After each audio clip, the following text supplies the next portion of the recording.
দিল্লিতে বুধবার বাংলাদেশ দলের সিরিজ বাঁচানোর মিশন, কিন্তু ঠিক এই মুহূর্তে সিরিজ চাপিয়ে আলোচনার কেন্দ্রে মাহমুদুল্লাহ রিয়াদ। দ্বিতীয় ম্যাচের আগের দিন আন্তর্জাতিক টি-20 থেকে অবসরের ঘোষণা দিয়েছেন তিনি।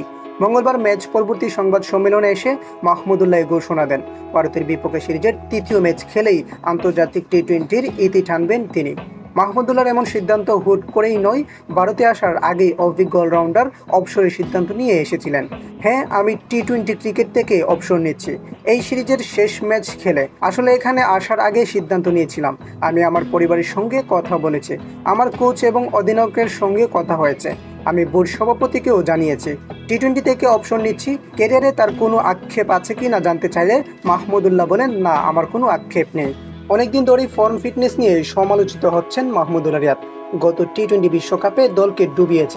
পুরো টুর্নামেন্টে ব্যর্থতার পর আফগানিস্তানের বিপক্ষে ধীরগতির ব্যাটিং করে ক্রিকেট বিশ্বেই ব্যাপক সমালোচিত হয়েছিলেন তিনি।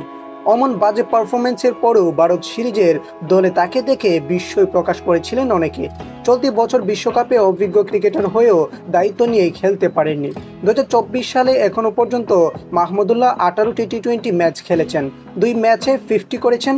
সবশেষ 10 ম্যাচে কোনোটিতেই 25 রানের উপর ওঠাতে পারেননি। বাংলাদেশের ক্রিকেটে ইতিহাস পঞ্চপাণ্ডবের অন্যতম এই ক্রিকেটার টি-20 ক্রিকেটে এক সময় নেতৃত্ব দিয়েছিলেন। তার অধীনে 2022 বিশ্বকাপ খেলেছে বাংলাদেশ।